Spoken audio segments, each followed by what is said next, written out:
country again. I really think, and what I think that point, or what Habakkuk says, we shall not die, he doesn't believe that God will do that to Judah. In fact, God's not going to. God has promised that He's not going to destroy Judah and it never be a nation anymore. And that's my best understanding of what that statement has to do. That doesn't mean that there won't be people that die, though. The Babylonians are going to take lives. Now, they're going to take captives too. Obviously, they're not going to kill a lot of people, but they're going to take them captive. But there are going to be people who are going to die as well. O Lord, you've ordained them as a judgment, and you, O Rock, have established them for reproof.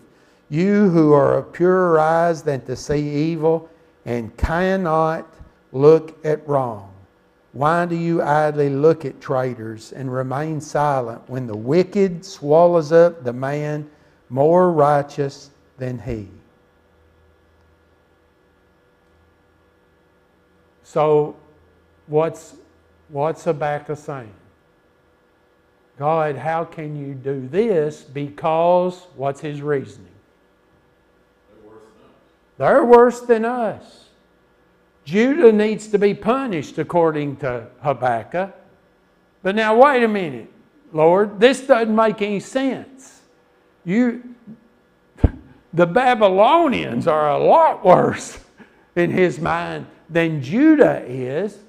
And the Babylonians could use some punishment more than the people of Judah could use some punishment. Is basically his idea, what he's saying. And so he says, how can you remain silent when the wicked swallows up the man more righteous than he? In other words, the Babylonians are bad people, and even the people of Judah are not that wicked in Habakkuk's mind. And then he kind of lays his case out. And I want us to read this and see if you can kind of see what Habakkuk is saying to God. You make mankind like the fish of the sea, like crawling things that have no ruler. He brings all of them up with a hook. He drags them out with his net. He gathers them in his dragnet.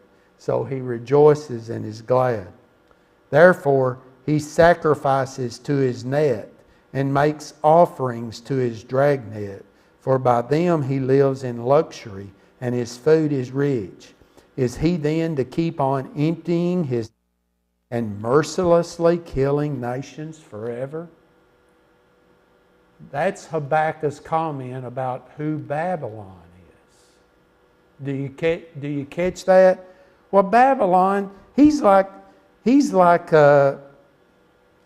you've made Judah like a big fish pond, and here comes the Babylonians, and they're going to put their hook in the water, they're going to put their nets in the water, and they're going to drag your people right out. And then you pick up with some more. And then after they have taken your people, look at verse 16. Therefore he sacrifices to his net and makes offerings to his dragnet. Who is the God of the Babylonians? Well, whatever they make as their God.